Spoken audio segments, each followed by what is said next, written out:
ये बूढ़ी भक्त आत्मा उन राक्षसों जैसे व्यक्तियों को संत मानती है। ऐसा कबीर साहब बता रहे हैं कि काटे शीश नहीं दिल करुणा वो जग में साध कमावे हैं, और जो जन उनके दर्शन को जावे उनको भी नरक पठावे हैं। ज्ञानी पुरुष तो निकट नहीं जावे, जिनको ये परिभाषा प्रभु की सुन दी, जिनके समझ में आ गई, वो तो इनके दर्शन भी नहीं करे।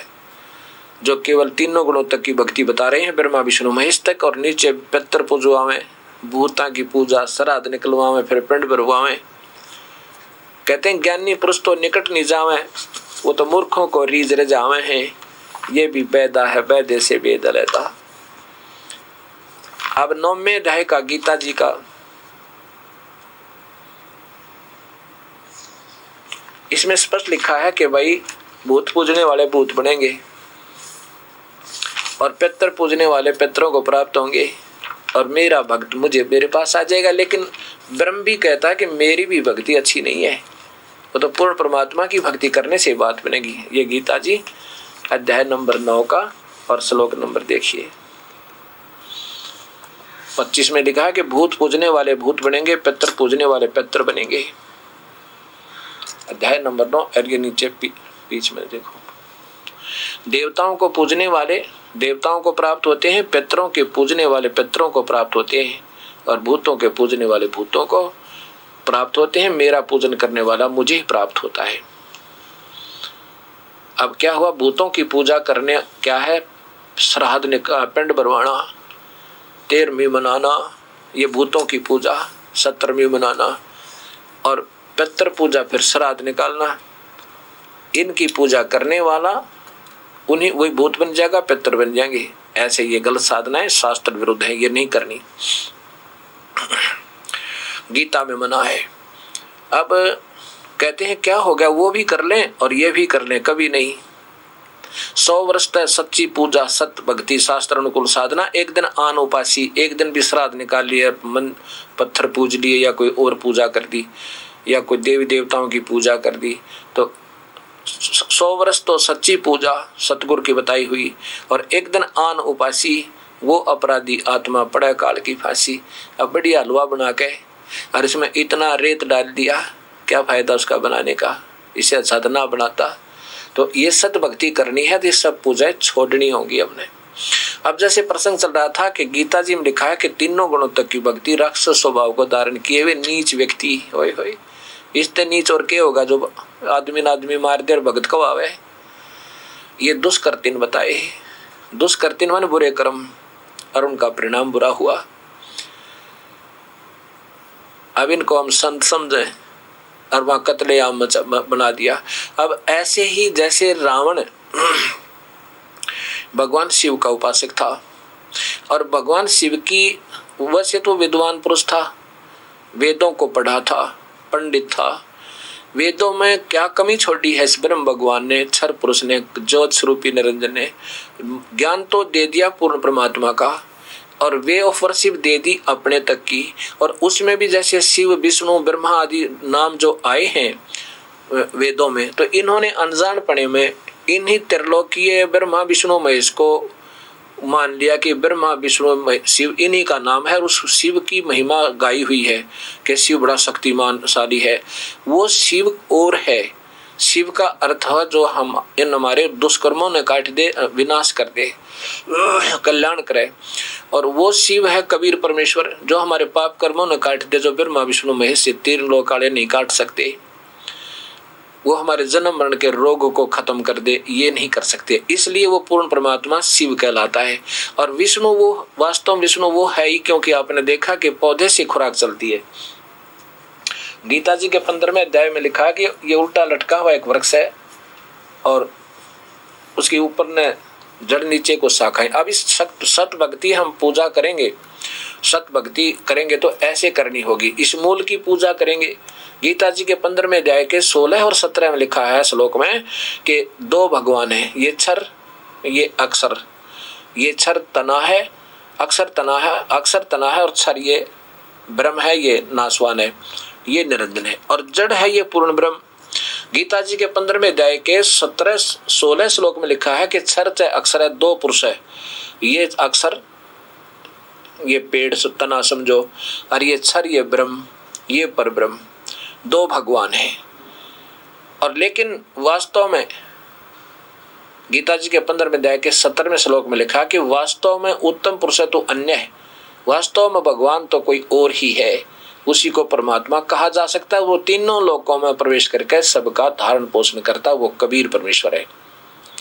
वो अन्य जो भगवान है वो है पूजने योग्य, और यही तीनों लोकों में प्रवेश करके, यानी जड़ खुराक जड़ से चलती है, ये ऊपर तक जाती, ये वास्तव में विष्णु है। ये जड़ कौन है? वो अन्य भगवान, वो कबीर परमेश्वर है, वो पूर्ण ब्रह्म है, वो सतपुरुष है। सभी संतों ने बताया, सभी ग्रंथों ने बताया।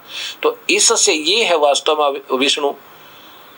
और अब यहाँ से खुराक चली, इनके लिए ये विष्णु, परब्रह्म के लिए, ब्रह्म के लिए परब्रह्म विष्णु, और इन टहनियों के लिए ये विष्णु, और टहनियों से आगे जो खुराक गई उनके लिए ब्रह्मा विष्णु महेश विष्णु। अब वास्तव में विष्णु कौन हुआ? यह कबीर परमेश्वर है। तो ऐसे ये अधूरा ज्ञान वेदों को ना समझने से, क्योंकि कबीर परमेश्वर बिना कोई भी शास्त्र नहीं सुन सकता, वही कृपा कर सकता है हमें अपनी रजा दे, सब शास्त्रों की मलाई निकाल दे। तो विद्वान पुरुष थे रावण, ब्राह्मण घर में जन्म था, और देखा कि ब्रह्मा विष्णु महेश सर्वशक्ति बड़े अच्छे शक्तिशाली बताए हैं, पर उसने उसको ये ज्ञान नहीं आ सकता जब तक कबीर परमात्मा की रजा नहीं होगी कि वो वास्तव में है कौन। ये काल कहता है ब्रह्म गीता जी में कि मेरे हाथ में इन सब की बुद्धि है, जब चाहे अज्ञान अंधेरा भर दूं, जब चाहे मैं ज्ञान दे दूं। तो ये अज्ञान अंधेरा भर रखा ज्ञान, तो इसने जब आवश्यकता होती है, अपना काम लेना होता है, जब तो सद्बुद्धि दे दे कि भक्ति करो, और भक्ति करो तो ये अधूरी करो। तो ऐसे ही रावण ने वेदों में पढ़ा के पूर्ण परमात्मा है, वो बड़ा सर्वशक्तिमान है। फिर आगे बढ़ा ब्रह्मा विष्णु और शिव, वही उसी का रूप है, वो वास्तव वही है, तीनों गुण मतलब तीनों रूप। आगे जाके इस काल ने फिर अपने पुत्रों को तीन गुण का और व्यस्त प्रधान बना दिया, उनके नाम भी ब्रह्मा विष्णु शिव रख दिए। अब अनजान पड़े में रावण विद्वान पंडित ने शिव जी को सिलेक्ट कर लिया अपना इष्ट रूप में। इष्ट एक तो मानना ही पड़ता है, इष्ट माने बिना भक्ति नहीं हो सकती। एक गुरु होता है, एक साधक होता है, एक उपास्य शक्ति होती है। हमने जिसकी उपासना करनी वो उपास्य इष्ट होता है, और एक बीच में उसका मीडिया गुरु होता है और साधक होता है। अब जो गुरु जिस इष्ट की साधना बताता है वो उसका गुरु है। अब जैसे हम पूर्ण परमात्मा का मार्गदर्शन करते हैं, हम पूर्ण परमात्मा के गुरु हैं, बीच में साधक और परमात्मा के, और ऐसे परमात्मा नहीं मिल सकता जब तक बीच में गुरु ना होगा। अब ये गुरु ही शिव तक और विष्णु तक के उपासक और उनकी भक्ति सही नहीं बता रहे हैं, तो ये तो आपको अधूरे ही रखेंगे। तो राक्षस स्वभाव का गीता में जो लिखा वो प्रमाण आपको बताता हूं कि रावण ने शिव की भक्ति की, और ऐसी भक्ति की कि आज तो आप 7 जन्म भी नहीं कर सकते, 1000 जन्म नहीं कर सकते। ये कलयुगी लोग हैं, चाहे ये संत हैं चाहे उनके उपासक हैं, उनके अनुयायी हैं। अब जैसे भगवान शिव की उपासना रावण पंडित ने, विद्वान पुरुष ने की, और अपनी गर्दन भी न्यौछावर कर दी, यहाँ से काटा, अपनी तलवार मार कर और ऐसे चरणों में चढ़ा दिया। अब रावण के श्वास बाकी थे। इतनी शक्ति इन ब्रह्मा विष्णु महेश में है, ये उन श्वासों को और इस शरीर को दोबारा जोड़ सकते हैं। ये श्वास जो के तो दे सकते हैं, घटा बढ़ा नहीं सकते, आयु नहीं बढ़ा सकते। वो भी ऐसे साधक की जिसने कुर्बानी कर दी, और उसको सिद्धि भी दे सकते हैं, क्योंकि अष्ट सिद्धि के दाता शिव जी 8 सिद्धि तक स्वयं रखते हैं, और ये सिद्धि दे सकते हैं 1-2 सिद्धि अपने उपासक को, जैसी जिसकी भक्ति समर्थता होगी। तो रावण ने ऐसे 10 बार अपना यहाँ से काटा और चढ़ा दिया। आज चढ़ा के दिखाओ कोई उंगली शिव जी पे, और फिर क्या मिलेगा? राक्षस स्वभाव का हो गया, अच्छा धन हो गया, क्योंकि जैसी भक्ति करोगे वैसा फल तो ये प्रभु देंगे ही देंगे। फिर लेकिन ज्ञान पूर्ण परमात्मा के बिना इनमें बुद्धि रह कोई ना, क्योंकि काल बुद्धि छोड़ता नहीं। फिर वो विद्वान पुरुष भी भक्ति की ऐसी की शर्बी चढ़ा दिया, उससे उसको खूब संपन्नता आ गई, धन भी हो गया, पुत्र भी हो गए, सारे ठाठ हो गए। और फिर गुटी लाने लग गया, शराब पीवे और मांस खाओ, वो विद्वान ब्राह्मण राक्षस हो गया। अब गीता जी में गलत नहीं लिखा, ये राक्षस स्वभाव को धारण करे हुए नीच कर्म, ऐसे दुष्कर्म करे, मांस खाओ और शराब पी और ब्राह्मण हो गए, इसे बुंडा कर्म और के होगा। और पराई स्त्री उठा लिया और कहे तभी ना माना, कितना समझा उस जैसा नीच, उससे सब बुद्धिहीन नहीं। अगर 10-100 आदमी कहने लग रहे कम से कम मान जाए, कैसे कबीर परमेश्वर ने समझाया। उसके बाद फिर मंदोदरी को ज्ञान हुआ, मंदोदरी ने कहा कि रावण तू दे दे सीता, या कोई बालक मत समझे, ये तो तीन लोक की अधीश्वरी है और तेरी साथ है या दुश्मन है, तू छोड़ के आज को। विभीषण ने समझाया लेकिन नहीं माना, तो बुद्धिहीन हुआ। अब गीता जी में लिखा कि वो राक्षस स्वभाव को धारण किए हुए मनुष्यों में नीच, इस तरह घटिया कर्म और क्या होगा, जो अपनी मां ने उठा लिया, 3 लोक की अधीश्वरी समझो सीता, और सीता माता कहें, और फिर उसी को अपहरण कर लिया। और फिर बताया कि बुद्धिहीन राक्षस स्वभाव को धारण किए मनुष्यों में दुष्कृत्य, ये बुरे कर्म, क्योंकि ये साधना गलत है, बुरी गलत साधना है, दुष्कर्म है ये भक्ति के।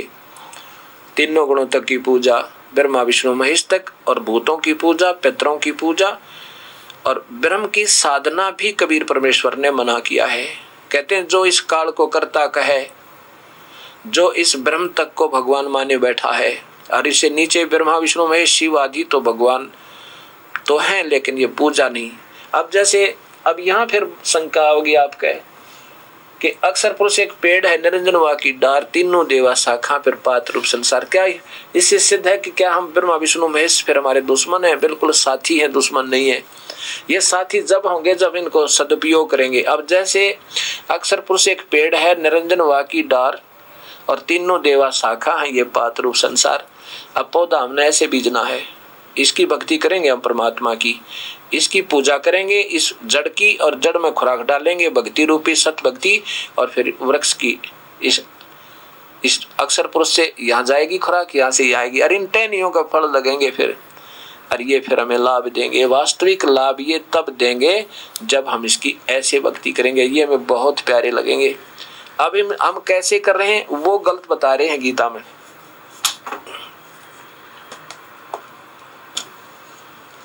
हम कैसे करवा रहे हैं, ये अनजान संत हमारे से, ये शुरू ही ब्रह्मा विष्णु महेश से कराते हैं।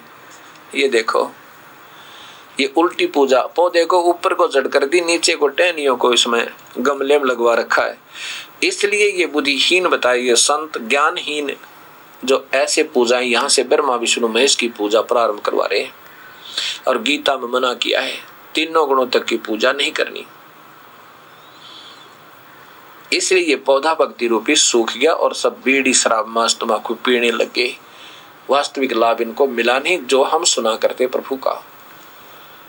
अब ये भी मन में आपके आता रहेगा कि ये संत शायद कबीर पंथी है, इसलिए कबीर साहब को ही हर जगह प्रभु बता रहे हैं।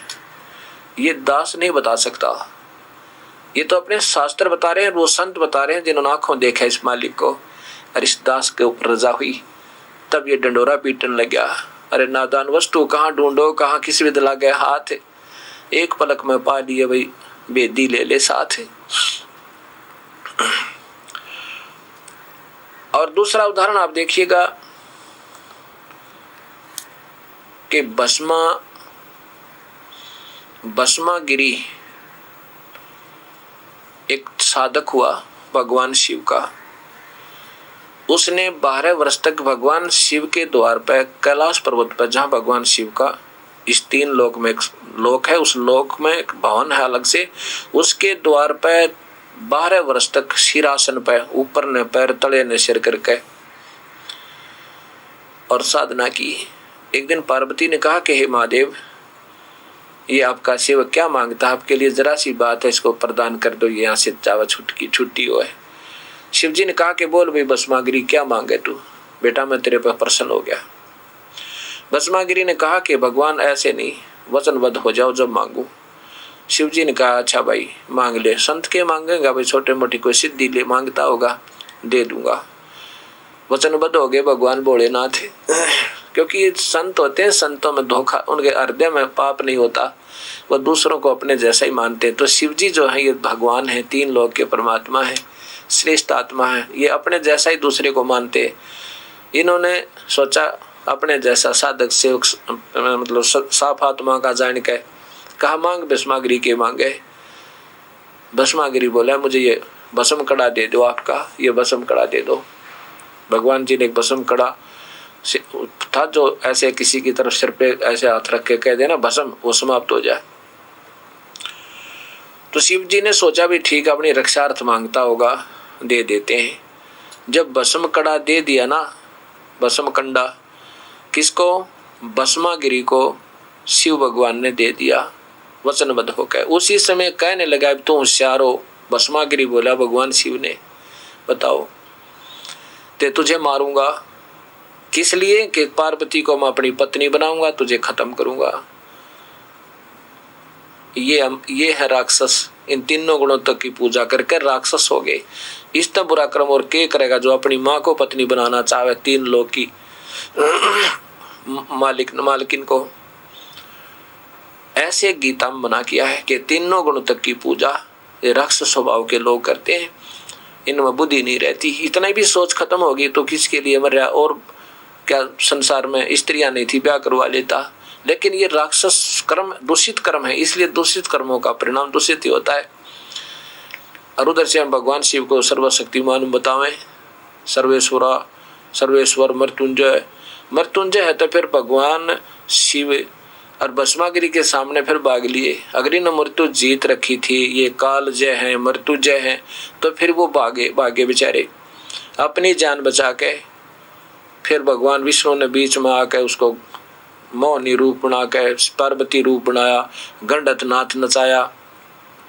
और फिर वो कड़ा जब सिर पर जा लिया ना हाथ उसका भस्मागिरी का, जब भगवान विष्णु जो पार्वती रूप में नाच रहे थे, कहा भस्म, वो भस्म कंते हो उसका राख होगी भस्मागिरी की। उसके बाद वो भस्मासुर कहलाया राक्षस। भस्मागिरी से भस्मासुर कहलाया। ये गिरी पुरी विष्णु ये नाथ ये सब तीनों गुणों के उपासक हैं। अब कितना अच्छा संत दिखाई दे और उसकी एक बात न चाहे वो झूठ कह रहा हो, एक बार कह दो ऐसा नहीं लिखा शास्त्र में, एक बार तो 100 पर सुई जागी नाराज हो जाएगा और फिर गुस्सा लठ ठा दे तो भी थोड़ा मतलब, क्योंकि इनमें वो सत्य सहनशीलता तो आ ही नहीं सकती, तीनों गुणों से कभी नहीं आ सकती। अब ये परिभाषा प्रभु की मीडिया पर चली। अब क्योंकि ये तो शास्त्र सामने थे, नहीं तो ये हंगामा मचवा देते। क्योंकि ये बुद्धिजीवी समाज हो गया, इनकी कोई ना सुना, इन मूर्खों की। जो ज्ञानहीन जो गुरु कहावे आप पर डूबया और डुबावे। कौन? जो शास्त्र विरुद्ध गीता के विरुद्ध साधना बता रहा है और जो वेदों के विरुद्ध साधना बता रहा, जो मना किया वो पूजाएं करवा रहे हैं, उनको गीता में मूर्ख लिखा। तो इवन मूर्खों की कोई ना माने, क्योंकि सब समझदार जीव हो गए हमारे बहन और भाई, बेटे और बेटियां। अब हो सकता है ये भक्ति का एक सत भक्ति युग प्रारंभ हुआ है। बहुत आसान भक्ति, ना किधर जंगल में जाना, ना जटा बढ़ाना, ना तप करना, ना व्रत रखना, अपना विधिवत साधना, चलते फिरते काम करते अपना भक्ति करो। ऐसे ये गीता जी का ज्ञान दिया है। और फिर कहा कि वो काल भगवान कह रहा है कि मेरी भक्ति भी घनी अच्छी नहीं, अनुत्तम है। मेरे द्वारा दी जाने वाली राहत भी ठीक नहीं है, अनुत्तम है। अब ये 7वें अध्याय का 15 तक आपने सुन लिया। इसमें क्या बताया है आपने पढ़ भी लिया और सुन भी लिया। अब 16वें में लिखा है कि अर्जुन, मेरी जो ब्रह्म साधना करने वाले वेदों के अनुसार जिनको ज्ञान हो गया कि एक प्रभु की भक्ति करनी है, अन्य की नहीं करनी, वो भी फिर 4 प्रकार के करते हैं। चतुर्विधा भजन्ते माम जना सुकृतनः, अच्छे कर्म करने वाले। अब देखो वो दुष्कर्म है, तीनों गुणों की पूजा, और ये सुकृतिन लिखा है अच्छे कर्म। भक्ति के अच्छे कर्म वेदों अनुसार गीता अनुसार, अन्य है वो दुष्कृतिन। ये अध्याय नंबर 7 है और ये 15वें में लिखा कि वो दुष्कृतिन। पहले ये फिर भी देख लो 15वां अध्याय। माया के द्वारा जिनका ज्ञान हरा जा चुका है, त्रिगुणमयी माया, क्योंकि ऊपर से त्रिगुणमयी माया चल रही है। ऊपर देखियो 14वें में लिखा है, क्योंकि यह अलौकिक त्रिगुणमयी मेरी माया बड़ी दुस्तर है। इसमें वही प्रमाण है कि उस त्रिगुणमयी माया के द्वारा ब्रह्मा विष्णु महेश के द्वारा जिनका ज्ञान हरा जा चुका है, वो आसुर स्वभाव को धारण किए मनुष्यों में नीच और ये दुष्कृतिन बुरे कर्म करने वाले मूढ़ा मूर्ख लोग मुझको नहीं बचते। अर्जुन ब्रह्म कह रहा है गीता श्री कृष्ण में प्रवेश करके। यहाँ देखो अब 16वें में लिखा कि मेरी पूजा भी ब्रह्म साधना भी 4 प्रकार के करते हैं। वो सुकृतिन है, वो अच्छे कर्म करने वाले। ये अच्छे कर्मों में ब्रह्म साधना से अच्छे कर्म शुरू होते हैं, भक्ति मार्ग के। उनसे नीचे के दुष्कृतिन है तीनों गुणों से, और भूत पेतर तीर्थ व्रत पिपल की पूजा जाति की पूजा, ये दुष्कृतिन है। ये सुकृतिन भी 4 प्रकार के करते हैं। आर्त माने जो बीमार, रोग कटवाने वाले, जिज्ञासु परमात्मा के ज्ञान संग्रह करने वाले, अर्थार्थी अपने स्वार्थ में पूजा करने वाले जैसे किसी कार्य की सिद्धि के लिए, और ज्ञानी। ज्ञानी वो जिन्हें पता लग गया केवल प्रभु की भक्ति करे, अन्य पूजाएं नहीं करे और केवल प्रभु प्राप्ति के लिए कोशिश करे, वो ज्ञानी अर्थात वेदविद समझो। ये 4 प्रकार के मुझे बचते हैं। फिर बताया कि जो उनमें से, अब देखो इसमें कमाल कर दिया, तेसाम उनमें नित मुझ में एक ही भाव से स्थित। इसका वैसे वास्तविक अर्थ यहां से देखो, तेसाम माने उन, ज्ञानी माने ज्ञानियों में नियुक्त, तेसाम माने उनमें ज्ञानी, जो ज्ञानी हो गया ना, जिसको पता लग गया कि भगवान की भक्ति करें, अन्य नहीं करें और केवल प्रभु प्राप्ति के लिए करें, नित्य युक्त मेरे में, मतलब उस प्रभु में आम सीधा सच्चे ढंग से लगा हुआ एक है भक्ति, केवल अनन्य मन से भक्ति करे, ब्रह्मा विष्णु महेश भूत पूजा सब त्याग के एक है भक्ति, अनन्य मन से भक्ति करे, वो विशेषता है, वो बहुत प्यारा है, वो मुझे बहुत प्यारा है और उसे मैं प्यारा हूँ।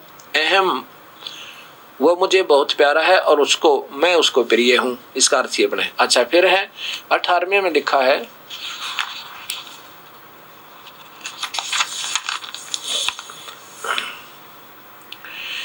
ये सभी, अब इससे देखना पड़ेगा हमने मूल संस्कार से। ये 18वां है, उदारा सर्व एतय ज्ञानी, ये ज्ञानी आत्मा से तो बेचारी उद्धार। उद्धार का अर्थ है कि अपना जीवन भी दे दे, अपना सिर भी सौंप दे प्रभु प्राप्ति के लिए। उदारा माने कुर्बान होने वाले, सर्वस्व लुटा देने वाले आत्मा। मे मतम, ये मेरा मत है, मेरे विचार में ये ज्ञानी आत्मा सभी उद्धार हैं। ये तो अपने हिसाब से लिख रहे हैं वक्ता संत, इन्होंने ज्ञान जैसा था। आस्थित से ही युक्ता आत्मा माम एवं अनुतमाम गतिम। इसका अर्थ ये बने है कि ये बेचारी ज्ञानी आत्मा जिनको ज्ञान हो गया कि एक प्रभु की भक्ति करें और नहीं करेंगे और केवल प्राप्ति प्रभु के लिए करेंगे, तो वो मुझ में युक्त होकर वो आत्मा है तो बिल्कुल उद्धार, पर उनको वेदों के अनुसार ज्ञान हुआ, वो मेरे तक सीमित रहे, ब्रह्म तक की साधना करते रहे, क्योंकि वेदों में ब्रह्म का ओम नाम बता रखा है। और वो आस्थिता से ही युक्तात्मा माम एवं अनुतमाम गति, मेरी घटिया सतिथि में, गति माने मेरे दिए द्वारा दी जाने वाली राहत, अनुतम माने अश्रेष्ठ में ही स्थित रहे, आश्रित रहे।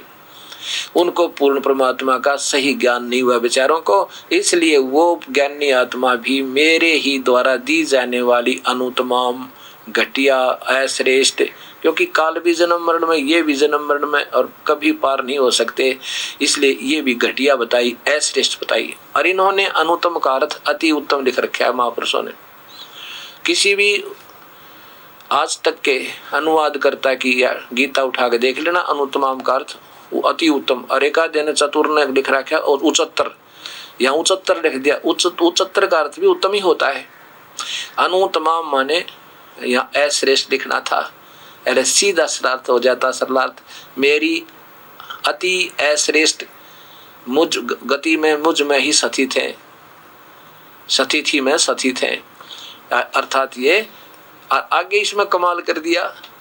देख, संस्कृत आसानी से समझ में आ जाएगी, इनके सरल अर्थों से आपको ये आसानी से समझ में आओगी। क्या लिखा 19 में ये प्रमाण दिया है भगवान ने कि ये बहुत जन्मों के बाद भी मेरी भक्ति करते हैं, बड़ी पुण्य आत्मा, नहीं तो ब्रह्मा विष्णु महेश माता मसाणी तीर्थ प्रताप चक्कर काटे जाते हैं कर्महीन इंसान। और बहुत जन्मों के बाद कोई ऐसा भक्त आत्मा है जो मेरी पूजा ढंग से ब्रह्म साधना करता है। लेकिन वासुदेव सर्वमिति स महात्मा सुदुर्लभ है। और जो ये जानता है इन ब्रह्म से भी ऊपर कोई और सर्वशक्तिमान जो सर्वव्यापक परमात्मा ही सर्व कुछ है, ऐसा कोई जानने वाला, वो महात्मा तो बहुत कम मिलेंगे, बहुत दुर्लभ, सुदुर्लभ, बड़ी कठिनता से मिलेंगे। देख कितना स्पष्ट ज्ञान दिया है। अब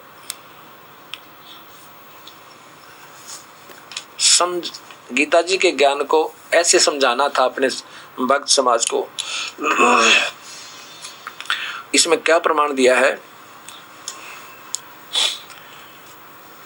कि ये ज्ञानी आत्मा जिनको ज्ञान हो गया कि परमात्मा की भक्ति के बिना, परमात्मा की प्राप्ति के बिना ये जीवन हमारा व्यर्थ है, और हमने अपना तन मन लाके धन लाके इस पर प्राप्ति करनी चाहिए। उन्होंने बेचारों ने दिन रात मेहनत की। वो है तो उदार आत्मा जिनको ये पता लग गया कि एक प्रभु की भक्ति करनी है। वो एक प्रभु की भक्ति का ज्ञान वेदों में नहीं है, वो केवल ब्रह्म तक की साधना, ब्रह्म तक की साधना, ओम नाम का जाप और चारों पांचों यज्ञ, इनसे भगवान नहीं मिले। गीता जी के 11वें अध्याय के 47-48 श्लोक में लिखा है कि अर्जुन ये मेरा स्वरूप है, ये मेरा स्वरूप है जो तूने देखा। कब? जो विराट रूप दिखाया और अर्जुन कांपने लग गया। ये मेरा वास्तविक स्वरूप है और इसको न तो वेदों में वर्णित विधि से, वेदों में वर्णित विधि क्या है? ओम नाम का जाप और पांचों यज्ञ। ये देखो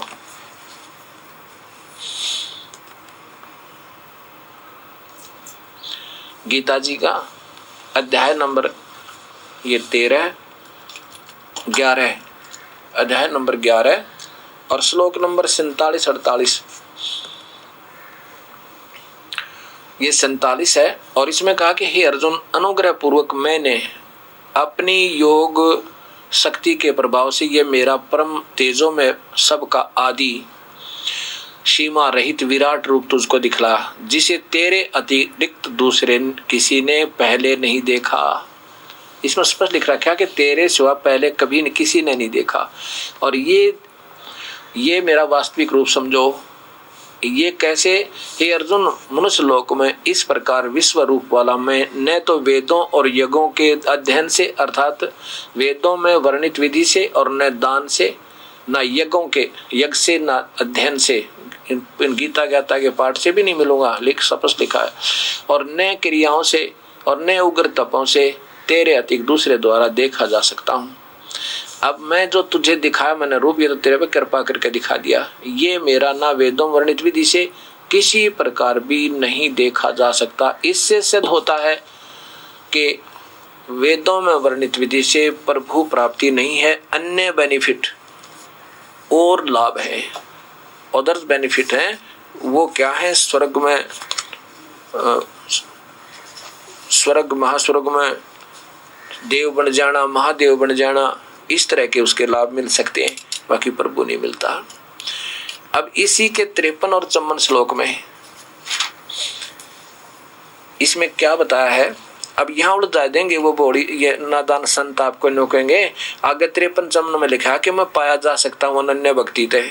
वो कैसे? कौन सा रूप? चतुर्भुज रूप में ये काल वहां रहता है ब्रह्मलोक में, वह माँ ब्रह्मा माँ विष्णु माँ शिव रूप में।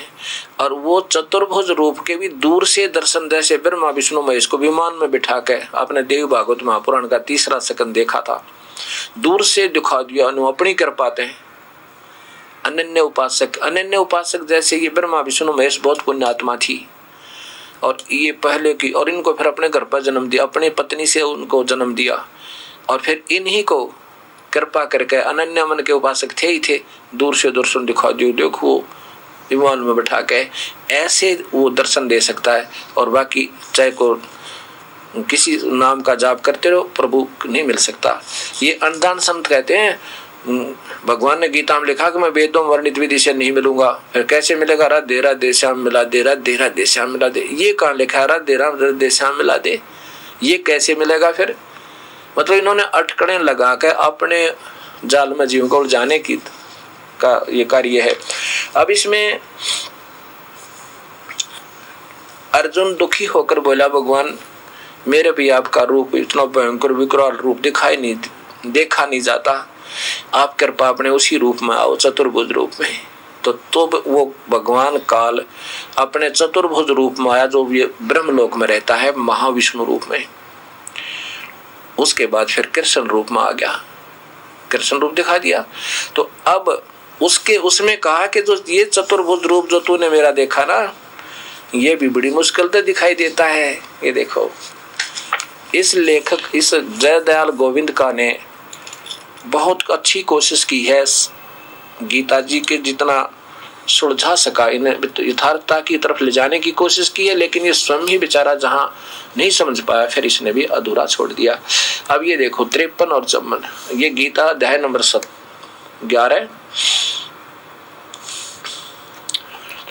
यहाँ देखो ये 52 है। मेरा जो चतुर्भुज रूप तूने देखा, ये 52 और 53 में जो तूने देखा अर्जुन है, वो भी सुदुर्लभ सुदृश्य है, वो भी जल्दी से आसानी से नहीं देख सकता कोई। आइया देखो, दुर्लभ है। देवता भी सदा इस रूप के दर्शन की आकांक्षा करते रहते हैं। अब देवता तो वहां स्वर्ग विष्णु लोक में रहते ही हैं, वो तो आराम से देख सकते थे। विष्णु जी वाले त्रिलोकीय विष्णु के रूप में ताम देवता देखे, लेकिन ये काल कह रहा कि मैं वास्तव में ब्रह्मलोक में रहता हूं और उसको कोई नहीं देख सकता। जिस प्रकार मुझको देखा है चतुर्भुज रूप में, इस प्रकार चतुर्भुज रूप वाला मैं न वेदों से, वेदों से, न तप से, न दान से, न यज्ञ से देखा जा सकता हूं। फिर कैसे? आगे क्या बताया कि अनन्य मन से। अनन्य मन कौन है? जो केवल एक ब्रह्म भक्ति करे और दूसरी भक्ति नहीं करे, कति भूल के भी ओम नाम का जाप जपता हुआ।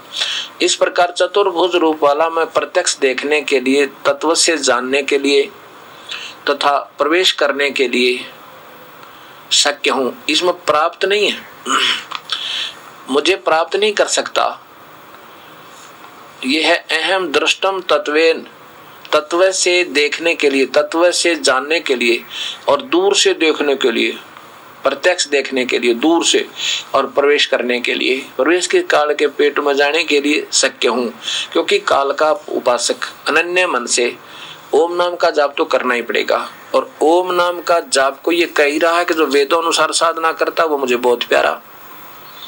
ये तो स्पष्ट कहा इन्होंने कि वो मुझे बहुत प्रिय है, उनको मैं प्रिय हूं। तो ये काल उनको अपना किसी भी समय ब्रह्मलोक की सैर दूर से करा देता है और उनको अपने उस चतुर्भुज रूप के दर्शन करा देता है। आम व्यक्ति नहीं कर सकता। नीचे की पुजारी तो बिल्कुल ही नहीं कर सकते, जो राधे श्याम सीताराम, ये तो कोई भक्ति के मंत्री नहीं है, ना वेद में ना गीता में। ये तो स्वीट टेबलेट्स है, मीठी गोलियां, ये कभी पार नहीं हो सकती। अब ये प्राप्ति नहीं लिखी इन्होंने। तो भाव ये है दास का कहने का, प्रसंग जो चल रहा है कि वासुदेव सर्व इति, हाँ, इन तीन वेदों में वर्णित विधि से प्रभु तो नहीं पाया जा सकता।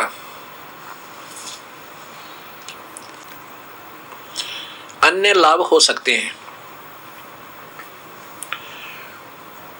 अब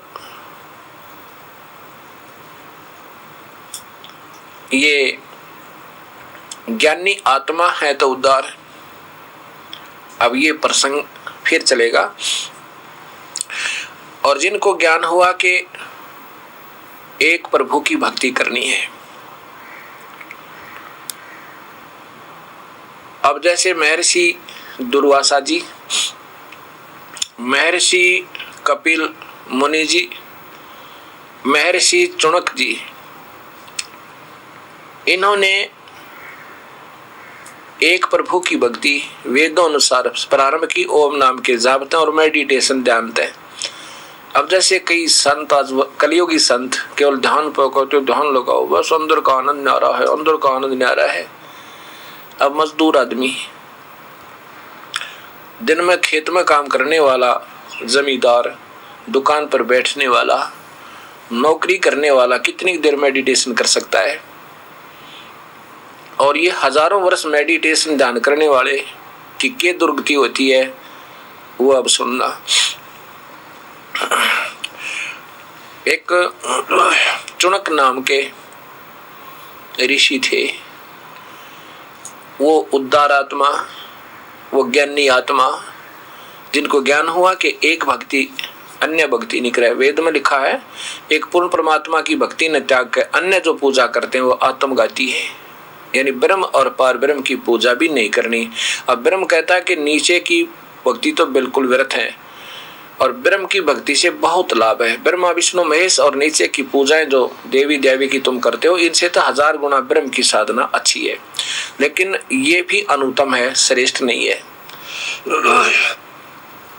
क्योंकि जन्म मरण मिटे नहीं, काल का आहार बने बिना रह नहीं, और फिर पुण्य कर्म समाप्त होने के बाद 84 लाख जोनियों में जाना अवश्य पड़ता है। ये नियम है, क्योंकि पाप इतने हो जाते हैं उनके साथ साथ वो भी भोगने पड़ते हैं, इसलिए अनुत्तम कहा। इस विद्वान पुरुष चुनक ऋषि ने ज्ञान हुआ कि वेदों में लिखा है एक प्रभु की भक्ति करे, अन्य की नहीं करे, और वेदों में ओम नाम का जाप और ध्यान की विशेषता।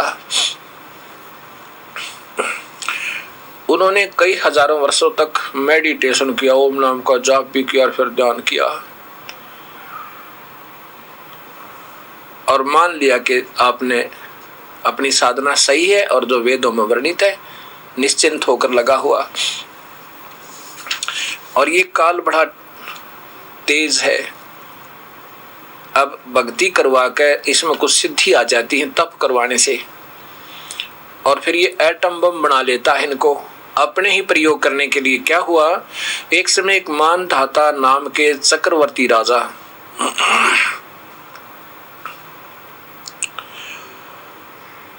उस राजा ने सोचा कि मैं अपने राज्य में पूरी पृथ्वी पर एक घोड़ा छोड़ता हूं, और उस पे लिख दिया जाता है कि जो इस घोड़े को पकड़ेगा उसने राजा मानधाता के साथ युद्ध करना होगा। और नीचे लिख दिया कि राजा के पास 72 अक्षौणी अर्थात 72 करोड़ सेना है। ये जब उन्होंने लिख दिया, घोड़ा छोड़ दिया, साथ में सैकड़ों सैनिक अपने घोड़ों पर चल पड़े उनके पीछे पीछे, और वो घोड़ा खाली जा रहा था। चुनक ऋषि की कुटिया के पास से जब वो घोड़ा गुजरा तो ऋषि ने देखा कि अन्य घोड़ों पर सब सैनिक बैठे हैं, एक घोड़े पर क्यों नहीं बैठा। जब वो सैनिक सारी पृथ्वी पर घूमकर वापस आए तो भी उस चुनक ऋषि की कुटिया के पास से रास्ता गुजरता था, वहीं से आए। ऋषि ने फिर पूछा भी सैनिकों, ये घोड़ा बगैर सैनिक के कैसे है, इसके ऊपर कोई सवार क्यों नहीं है, क्या कारण है। एक सैनिक ने बताया कि राजा मानधाता चक्रवर्ती का घोड़ा है और इस पे कोई नहीं बैठ सकता, इसके गले में एक साइन बोर्ड लगा हुआ, एक पट्टी लिखी हुई है, इसके ऊपर एक नोटिस लगा रखा है, उसमें लिखा है कि जो इस घोड़े को पकड़ेगा उसको राजा के साथ युद्ध करना होगा, और हमारे घोड़े को किसी ने नहीं पकड़ा, हम सब जगह घूमे आए। चुनक ऋषि ने पूछा कि क्या किसी ने नहीं पकड़ा, पकड़ लेता तो क्या होता। दूसरे सैनिक ने बताया कि ये अगर कोई पकड़ लेता तो राजा के साथ युद्ध करना होता, और राजा के पास 72 अक्षौणी 72 करोड़ सेना है, किसकी हिम्मत जो हमारे राजा के घोड़े को पकड़ दे। तो चुनक ऋषि ने कहा कि यदि कोई पकड़ ले तो क्या हुआ है। दूसरा सैनिक कहने लगा उसको गड़ दें, उसको कूट डालें, उसकी है हिम्मत कोई पकड़ ले हमारे राजा के घोड़े को। तो अब देखो काल का जाल है। ऋषि था, अपनी भक्ति कर रहा था, बैठा रहता, क्या जरूरत थी पंगा लेने की। इस काल ने अंदर ते रिमोट ते प्रेरणा भर दी। अभिमान पैदा हो गया कि राजा का अभिमान तोड़ूं। चुनक ऋषि ने कहा कि भाई मैं अगर पकड़ लूं इसके घोड़े ने और राजा मेरे से युद्ध कर ले, तो वो कहने लगे कंगाल, सैनिक कहने लगे अरे कंगाल, तेरे पास दाने खाने को नहीं और घोड़ा पकड़ा तो मानदाता चक्रवर्ती राजा का। चुनक ऋषि ने कहा कि ठीक है, अभी मैंने तो पकड़ दिया और बांध दो इसको। उसी जिस वृक्ष के नीचे उस ऋषि की कुटिया थी, उसी वृक्ष के वो घोड़ा बांध दिया। और सैनिकों ने जाके राजा से बताया कि आपका घोड़ा चुनक ऋषि ने पकड़ दिया और आपसे युद्ध का न्योता दिया है। अब राजा ने सोचा भाई देखो, आज तो एक व्यक्ति की हिम्मत पड़ेगी मेरे सामने, दूसरा कल न दूसरा सिर उठाएगा, परसों को तीसरा उठाएगा, एक ही को आज ऐसा मजा चखा जो दुनिया देखे। 72 अक्षौणी सेना की 4 टुकड़ी बनाई, 18 अक्षौणी की। 18 अक्षौणी सेना एक व्यक्ति को मारने के लिए भेज दी उस बुद्धि भ्रष्ट राजा ने। 18 करोड़ सेना चढ़कर एक व्यक्ति को मारने के लिए और दूसरों को ये धाक यानी भय जमाने के लिए कि कोई सिर ना उठा ले, राजा के पास इतना सेना है। अब उधर से वह सेना भेज दी, उधर से ऋषि ने 4 एटम बम बना लिए, 4 परमाणु बम बना लिए अपनी सिद्धि थे, 4 पुतली तैयार कर दी। एक पुतली छोड़ दी, 18 अक्षौणी सेना का नो कत्लेआम कर दिया। राजा ने दूसरी टुकड़ी भेज दी 18 करोड़ की, फिर उस दूसरी पुतली ने उसका सर्वनाश कर दिया। अब 72 अक्षौणी सेना का विनाश कर दिया उन 4 पुतलियों ने। उधर से देखो, अब ये नियम है, अब मेरे पास मान ले पिस्तौल है और मैं किसी को पिस्तौल से मार दूं तो दोषी हूं। किसी के पास शब्द शक्ति है, संतों के पास अपनी शब्द शक्ति होती है, उसकी भक्ति कमाई की शक्ति होती है, उसका दुरुपयोग कर लिया तो वो दोषी हो गया, उसको पाप लगेंगे। अब जब तक ये पुण्य रहेंगे इस महर्षि के, तब तक ये स्वर्ग में भी जा सके, राजा भी बन सके, इंद्र भी बन सके, कुछ भी बन सके, कई जन्म भी मनुष्य के हो सकते हैं। लेकिन वो 72 अक्षौणी 72 करोड़ के पाप का भाग अलग से लिख दिया जाएगा और फिर कुत्ता बनेगा ये ऋषि, खाज लगेगी, टांग टूटेगी, अंधा होगा और फिर ना जाने कितने जुनी भोगेगा। अब यहाँ बताया है 72 अक्षौणी खा गया वो चुनक ऋषिश्वर एक, ये दे धारे जोरा फिरे सभी काल के बेख। काल माने ब्रह्म, इस ब्रह्म तक के साधन, ब्रह्म तक नीचे की तो पूजा कति राक्षस स्वभाव के लिख रखा गीता बतावे। और अब ब्रह्म को भी राक्षस स्वभाव के, वो स्वयं कहता मेरी भी भक्ति उत्तम नहीं है।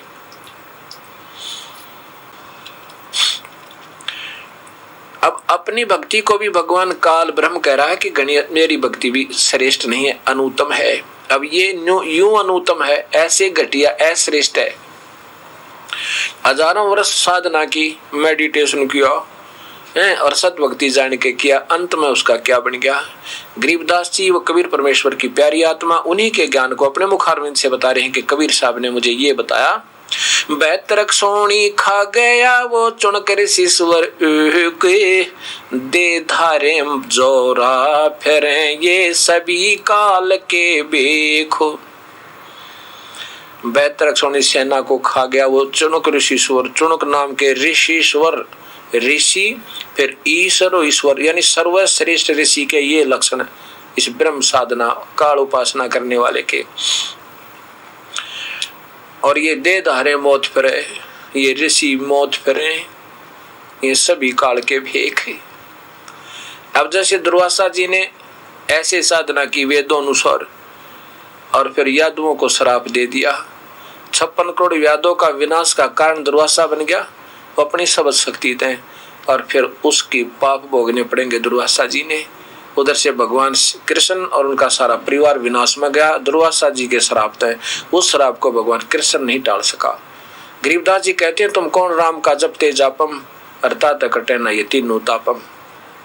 तुम किस भगवानों के आसरा लिए बैठे हो, ब्रह्मा विष्णु महेश तक के, इनसे तो तुम्हारे 3 ताप भी नहीं कट सकते। किसी का श्राप दे देना, किसी देव का रुष्ट हो जाना, ये अपने भी नहीं काट पाए, तुम्हारे कैसे काट देंगे। इसलिए ये बातें हमें फिर सोचनी होंगी और तब वो सत भक्ति हम कर सकते हैं। ठीक है, भावुकता भी हमारे अंदर, चाहते हैं प्रभु बने, पर बजरे उल्टे ढंगते हैं, शास्त्र के विरुद्ध साधना करें तो कैसे सफल होंगे। गीता जी में लिखा है, अध्याय गीता जी के अध्याय नंबर 16 का ये देखिएगा 23 और 24 श्लोक प्रमाण देता है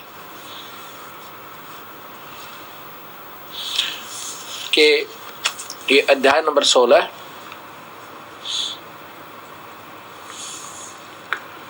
और इसके 23 और 24 नंबर श्लोक में,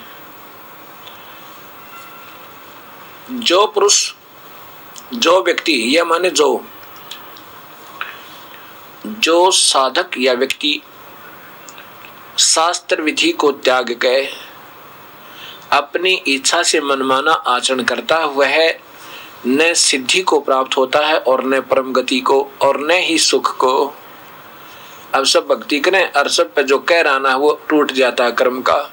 ये गीता जी बता रही है कि जो शास्त्र विधि ने त्याग के जो मनमाना आचरण करते हैं, अपने हिसाब से मूर्ख संतों के आधार पर जो साधनाएं कर रहे हैं, तीनों गुणों से नीचे की और तीनों गुणों की और इस गीता के विरुद्ध, वो न तो सिद्धि को प्राप्त हो सकता और न परम गति को, न उनको कोई सुख हो। इसलिए अर्जुन यहाँ देखिएगा, इससे तेरे लिए कर्तव्य और अकर्तव्य व्यवस्था में जो काम, जो भक्ति करनी चाहिए और ना करनी चाहिए, वो शास्त्र ही प्रमाण है। ऐसा जानकर तो शास्त्र विधि से नियत कर्म करने योग्य है तेरे लिए। इसलिए शास्त्र विधि में जो लिखा है कि वही पूजाएं करो।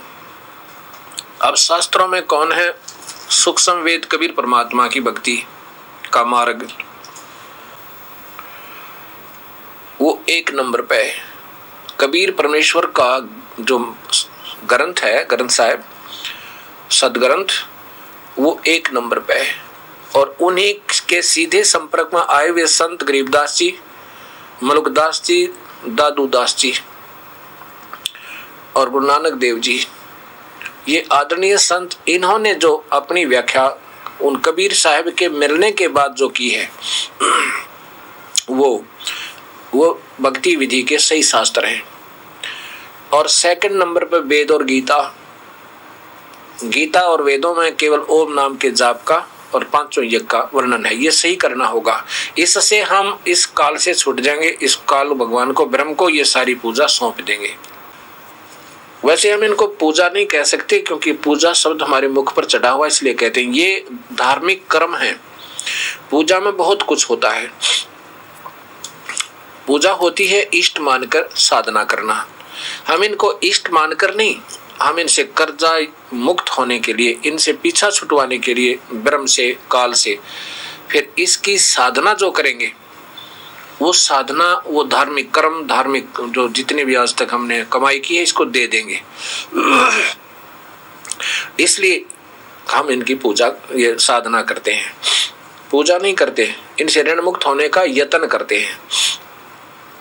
पूजा कबीर परमेश्वर की करते हैं। तो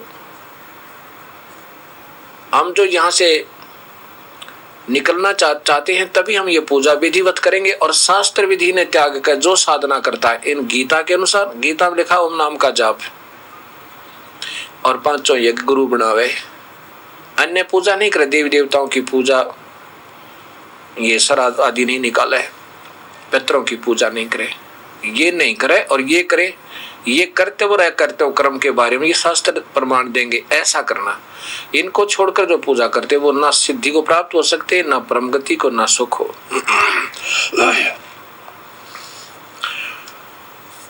अब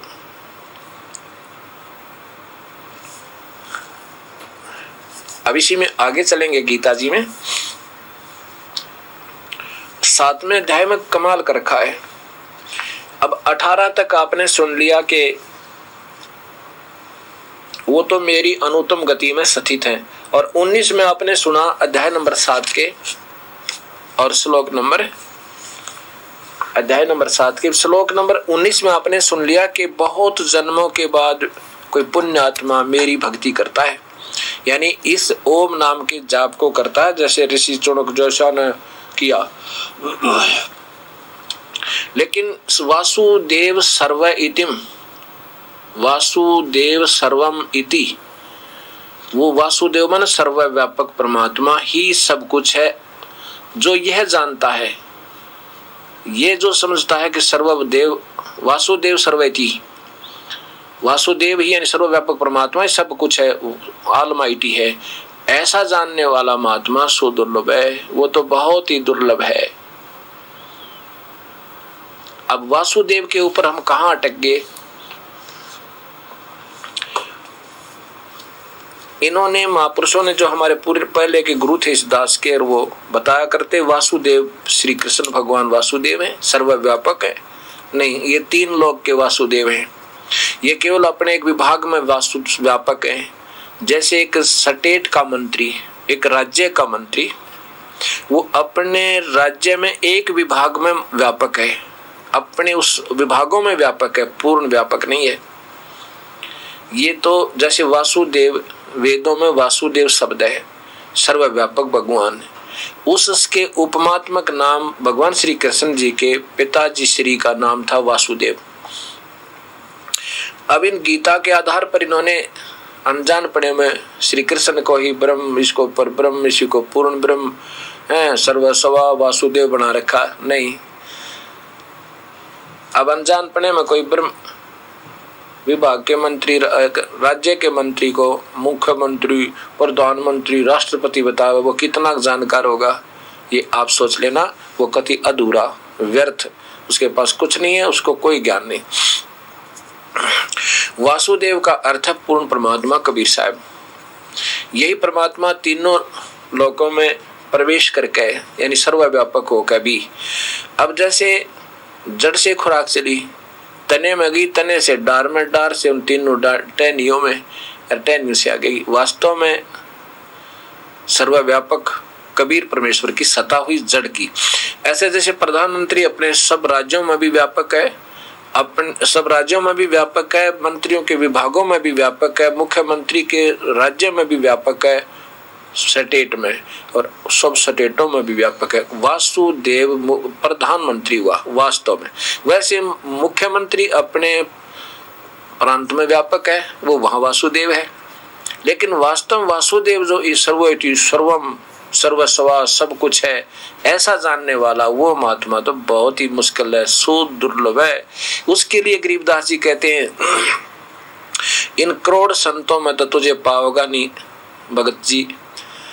एक राम राय उर्फ झुमक रहा, एक पंजाब के रहने वाले सरदार जी गरीबदास जी के पास आए थे छुड़ानी में, जब वो परमात्मा स्वयं रहते थे। परमात्मा तुल्य संत गरीबदास जी स्वयं रहते थे। उस समय आकर कहा था, उस राम राय का लंबा वर्णन है, वो बाद में बताएंगे कभी समय आने पर। उन्होंने सारी व्याख्या सुनकर, पूरा सत्संग सुनकर गरीबदास जी का जब कहा था, हे मालिक ये तो हमारे को किसी ने आज तक बताया नहीं, तब गरीबदास जी ने कहा था कि करोड़ों में तो कोई मिले नहीं रह झुमक रहा। इस सत्य ज्ञान को बताने वाला वो महात्मा सुदुर्लभ, अरबों में कोई गर्क सुनो राय झुमक रहा, उसका नाम था राम राय उर्फ झुमक रहा। उस सरदार जी का उसमें नाम था उसका राम राय उर्फ झुमक रहा। तो कहा करोड़ों में कोई है नहीं राय झुमक रहा, अरबों में कोई गर्क सुनो राय झुमक रहा। करोड़ों में तो कोई संत तने मिला नहीं, करोड़ संतों में तो इस सतमार्ग का सही बताने वाला वो वास्तव में वासुदेव कबीर परमेश्वर है। और अरबों में कोई गर्क, अरबों संतों में, अरबों भक्ति के चाहने वालों में एक मिलेगा तुझे। वो भक्ति मार्ग का गर्क, सत भक्ति भी होगी उसके पास, उसका सत ज्ञान भी होगा, पूर्ण ज्ञान भी होगा, और प्रभु उसके सिर पर होगा। वो महात्मा सो दुर्लभ है, गीता ने बताया। और उसी के लिए बताया कि मेरी पूजा करो तो ओम नाम का जाप कर, यज्ञ हवन कर ले।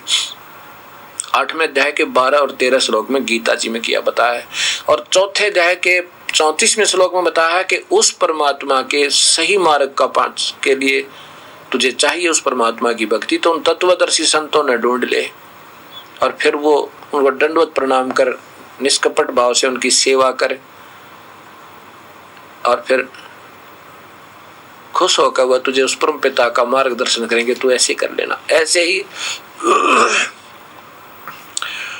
यजुर्वेद के 40वें अध्याय के 10 और 13 नंबर श्लोक में लिखा है कि कोई तो भगवान ने निराकार बतावे, कोई कहे साकार है। भाई इसका निर्णय तो वो टिकाऊ ज्ञान वाले अर्थात पूर्ण तत्वदर्शी ज्ञानी ही बता सकते हैं। उनको सुनो जैसे वो कहते हैं, क्योंकि उसमें ब्रह्म बोल रहा है, उसमें भी ब्रह्म बोल रहा है। वो ब्रह्म ही अपना ज्ञान दे रहा है, पूर्ण परमात्मा का भी और अपना भी।